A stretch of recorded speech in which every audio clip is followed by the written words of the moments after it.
ఓం శ్రీ గణేశాయ నమః. ఓం శ్రీ వేదవ్యాసాయ నమః.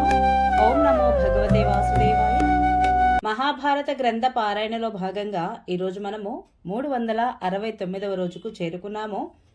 ద్రోణ పర్వంలో ఉన్నాము.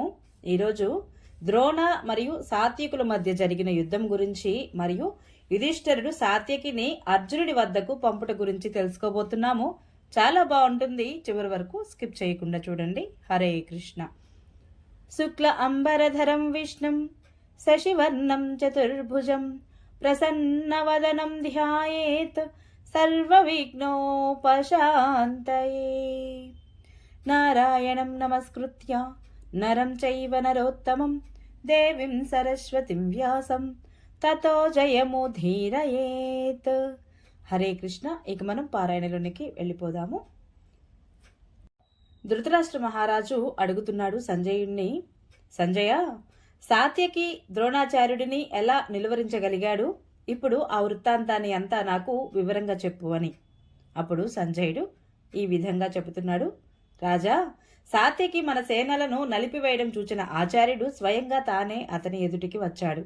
అతడు శీఘ్రంగా తన ఎదుటికి రావడం చూసిన సాత్యకి అతనిపై 25 బాణాలు వేశాడు.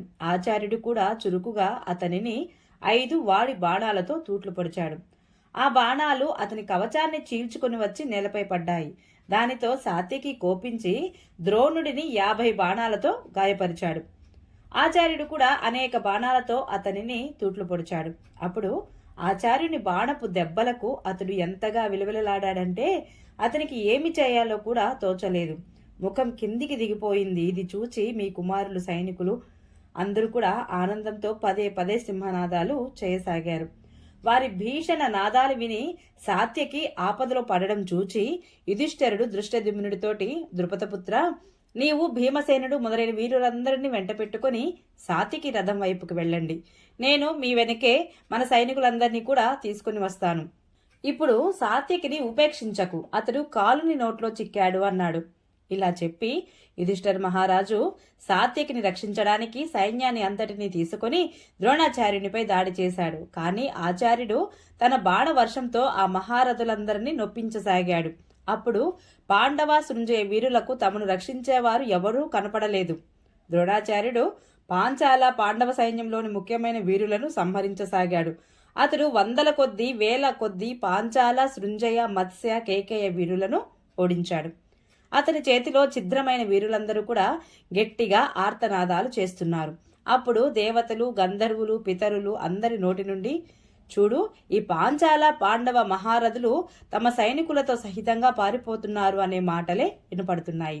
ఈ వీరుల యొక్క భీషణ సంహారం జరుగుతున్నప్పుడే యుధిష్ఠిరుని చెవులకు పాంచజన్య శంఖధ్వని వినపడింది. అది విని ఖిన్నుడై అతను, పాంచజన్య ధ్వని వినపడుతోంది, కౌరవులు ఆనందంతో కోలాహలం చేస్తున్నారు, ఇందువల్ల అర్జునుడు ఆపదలో చిక్కుకొన్నాడని నాకు అనిపిస్తోంది అనుకోసాగాడు. ఈ ఆలోచన రాగానే అతని హృదయము వ్యాకులమైంది, కంపించింది. అతడు గద్గద స్వరంతో సాత్యకితో, ఓ సినిపుత్ర, ఆపద వచ్చినప్పుడు మిత్రధర్మంగా పూర్వం సజ్జనులు ఏది నిశ్చయించి చెప్పారో ఇప్పుడు అది చూపవలసిన అవసరం వచ్చింది. నేను యోధులందరినీ పరిశీలించి చూశాను, కానీ నీకంటే మించి వేరెవరూ నాకు హితునిగా కనపడడం లేదు. ఆపద సమయంలో తనంటే ఇష్టమున్న వాణిని, తనకు అనుకూలమైన వాణిని ఉపయోగించుకోవాలని నా ఉద్దేశము. నీవు శ్రీకృష్ణుడి వంటి పరాక్రమం కలవాడవు, అతని లాగానే పాండవులకు ఆశ్రమైన వాడివి. కాబట్టి నేను నీకు ఒక భారం మోపుతున్నాను నీపై, అది నీవు ఒప్పుకోవాలి. ఇప్పుడు నీ బంధువు, చెలికాడు, గురువు అయిన అర్జునుడు ఆపదలో ఉన్నాడు. నీవు రణరంగంలో అతని వద్దకు వెళ్లి సహాయపడు. మిత్రుని కోసము పోరాడుతూ ప్రాణత్యాగం చేసేవాడు, బ్రాహ్మణులకు భూదానం చేసేవాడు ఇద్దరూ సమానులే. నా దృష్టిలో మిత్రులకు అభయదానం చేసేవారు ఒకరు శ్రీకృష్ణుడు, ఇక 2 నీవు. అతడు కూడా మిత్రుల కోసం తన ప్రాణాలను సమర్పిస్తాడు. చూడు, ఒక పరాక్రమశాలి విజయం పొందాలనే లాలసతో యుద్ధంలో తెగింపు చూపుతుంటే వీరుడే అతనికి సహాయం చేయగలడు. సాధారణులైన ఇతరులెవరు కూడా ఈ పని చేయలేరు. కాబట్టి ఈ భీషణ సంగ్రామంలో అర్జునుడిని రక్షించేవాడవు నీవు తప్ప వేరెవరూ లేరు. అర్జునుడు కూడా నీవు చేసిన అనేక కృత్యాలను ప్రశంసిస్తూ నాతో, సాత్యకి నాకు మిత్రుడు, శిష్యుడు, అతడికి నేను ఇష్టడను, నాకు అతడంటే చాలా ఇష్టము, నాతో పాటు ఉండి కూడా అతడు కౌరవ సంహారం చేస్తాడు, అతనితో సమానుడైన సహాయకుడు నాకు వేరెవరూ ఉండబోరని ఎన్నోసార్లు అన్నాడు. తీర్థాటన చేస్తూ నేను ద్వారకకు వచ్చినప్పుడు కూడా అర్జునుడి పట్ల నీకున్న భక్తిభావాన్ని చూశాను. ఇప్పుడు ద్రోణుడి చేత కవచం తొలగించుకొని దుర్యోధనుడు అర్జునుడి వైపు వెళ్తున్నాడు. ఎందరో ఇతర మహారథులు కూడా అక్కడకు ముందుగానే చేరుకున్నారు. కాబట్టి నీవు కూడా తొందరగా వెళ్ళాలి. భీమసేనుడు మేము అందరము సైనికులతో సహా సిద్ధంగా ఉంటాము. ద్రోణాచార్యుడు నిన్ను వెంటాడితే మేము అతనిని ఇక్కడే ఆపివేస్తాము. చూడు, మన సైన్యము యుద్ధభూమి నుండి పారిపోతోంది. రధికులు, గుర్రపు దళము, కాల్బలము అటు ఇటు పరుగులు తీయడంతో అంతటా దుమ్మురేగుతోంది. అర్జునుడి యొక్క సింధు, సౌవీర దేశవీరులు చుట్టుముట్టారని అనిపిస్తోంది అర్జునుడిని. వీరందరూ కూడా జయద్రథుడి కోసము ప్రాణాలైనా అర్పించడానికి సిద్ధం. కాబట్టి వారిని పరాజితులు చేయకుండా జయద్రథుడిని జయించడం సాధ్యం కాదు. ఈరోజు అర్జునుడు సూర్యోదయ సమయంలోనే కౌరవ సేనలో ప్రవేశించాడు. ఇప్పుడు పగలు జారిపోతోంది. ఇంతవరకు అతడు జీవించి ఉన్నాడో లేదో కూడా తెలియదు. కౌరవ సైన్యం సముద్రంలా యుద్ధంలో సూటిగా దేవతలు కూడా దాని ఎదుట నిలవలేరు. అందులోకి అర్జునుడు ఒంటరిగానే ప్రవేశించాడు. అతనిని గురించిన చింతతో ఈరోజు యుద్ధం చేయడానికి కూడా నా మనసు రావడం లేదు. జగత్పతి శ్రీకృష్ణుడైతే ఇతరులను కూడా రక్షించగలవాడే, కానీ అతనిని గురించి నాకు ఏ చింత లేదు. నేను నీతో నిజం చెప్తున్నాను. ముల్లోకాలు ఏకమై శ్రీకృష్ణుడితో యుద్ధానికి వచ్చినా కూడా యుద్ధంలో వాటినంతటినీ అతడు ఒక్కడే జయించగలడు. ఇక ధృతరాష్ట్రుని పుత్రుడు ఈ అత్యల్ప సైన్యం సంగతి చెప్పేదేముంది? కానీ అర్జునుడు విషయం అలా కాదు. చాలా మంది యోధులు ఒక్కమ్మడిగా బాధిస్తే అతడు ప్రాణాలు కోల్పోతాడు. కాబట్టి అర్జునుడు వెళ్లిన దారిలోనే నీవు కూడా తొందరగా అతని వద్దకు వెళ్ళు. ఈ కాలంలో వృష్టివంశ వీరులలో నీవు, ప్రద్యుమ్నుడు ఇద్దరే అతిరథులుగా భావించబడుతున్నారు. నీవు అస్త్రచాలనంలో సాక్షాత్తు నారాయణుడి అంతటి వాడవు, బలంలో బలరాముడంతటి వాడవు, పరాక్రమంలో అర్జునుడంతటి వాడవు. కాబట్టి నేను నీకు ఈ బాధ్యతను అప్పగించి కార్యాన్ని పూర్తి చెయ్యి అన్నాడు. ప్రాణాలు లెక్క చేయకుండా రణరంగంలో నిర్భయంగా తిరుగు సోదరా. చూడు, అర్జునుడు నీకు గురువు, శ్రీకృష్ణుడు నీకు అర్జునుడికి ఇద్దరికి కూడా గురువు. ఈ కారణంగా కూడా నిన్ను నేను వెళ్ళమని ఆదేశిస్తున్నాను. నీవు నా మాటలను కొట్టివేయకు, ఎందుకంటే నేను కూడా నీ గురువుకు గురువును. ఇందులో శ్రీకృష్ణుడికి అర్జునుడికి నాకు ఒకటే అభిప్రాయం. కాబట్టి నీవు నా ఆజ్ఞను మన్నించి అర్జునుడి వద్దకు వెళ్ళు అని సవివరంగా చెప్పాడు. ధర్మరాజు చెప్పిన ప్రేమయుక్తమైన, మధురమైన, సమయోచితమైన యుక్తమైనటువంటి మాటలను విని సాత్యకి, రాజా, అర్జునుడి సహాయం కోసం మీరు నాతో చెప్పిన న్యాయయుక్తమైన మాటలను విన్నాను. అలా చేయడం వలన నా కీర్తి పెరుగుతుంది. అర్జునుడి కోసం నాకు నా ప్రాణాలను దాచుకోవాలని ఏమాత్రం లోభం లేదు.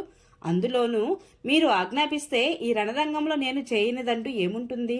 ఈ అల్ప సైన్యం మాట ఎందుకు? మీరు చెప్తే నేను దేవతలు, అసురులు, మనుష్యులతో సహితంగా ఈ ముల్లోకాలతోనూ యుద్ధం చేయగలను. నేను మీకు నిజం చెప్తున్నాను. నేను ఈ దుర్యోధనుడి సైన్యంతో అన్ని వైపుల నుండి యుద్ధం చేస్తాను, దానిని ఓడించుతాను. నేను క్షేమంగా అర్జునుడి దగ్గరకు చేరుకుంటాను. జయద్రథుడి వధ జరిగాక తిరిగి మీ వద్దకు వస్తాను.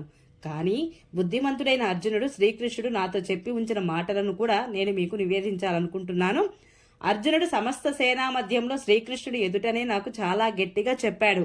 నేను జయద్రథుడిని చంపి తిరిగి వచ్చే వరకు నీవు చాలా జాగ్రత్తగా మహారాజును రక్షించాలి.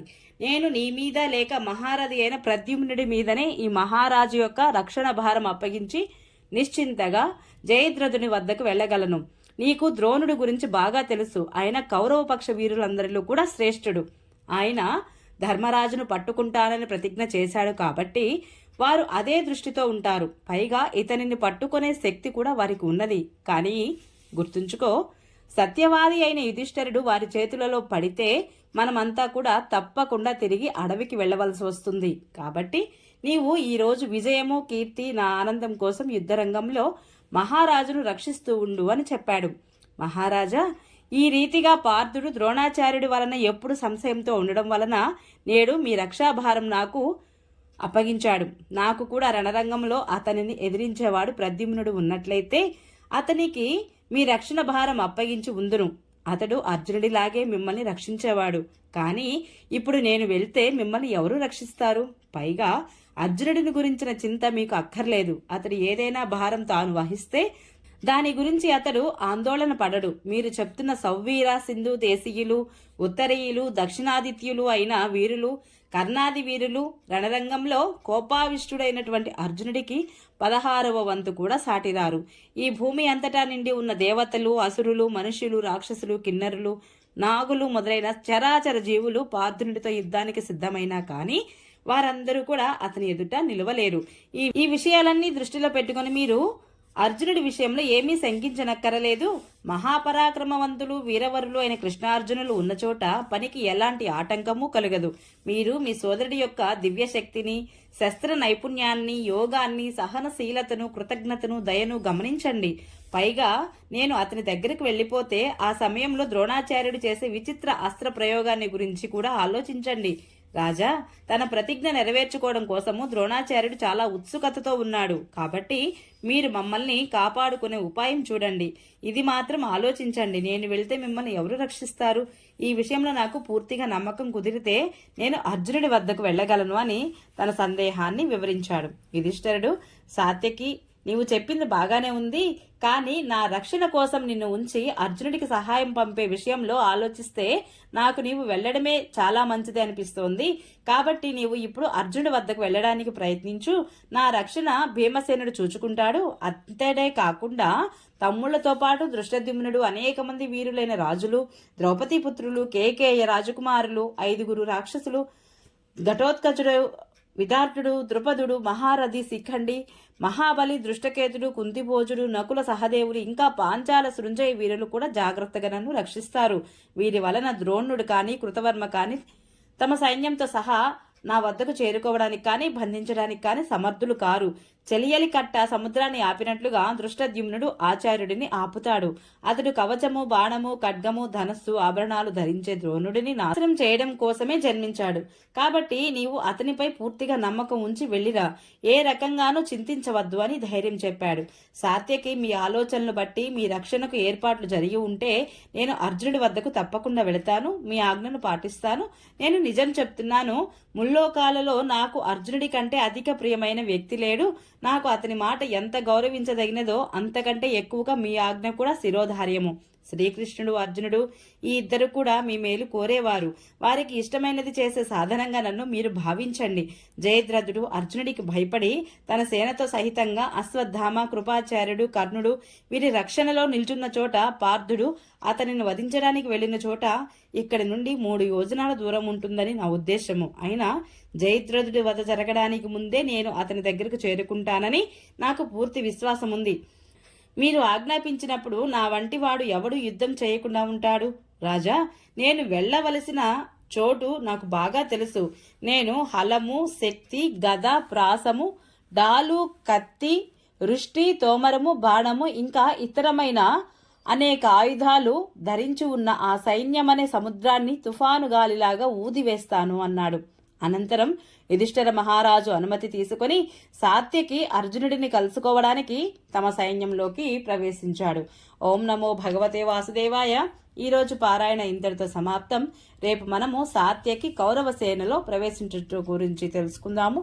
ఈ వీడియో మీకు నచ్చినట్లయితే please subscribe my channel. Like, share, comment please. Thank you.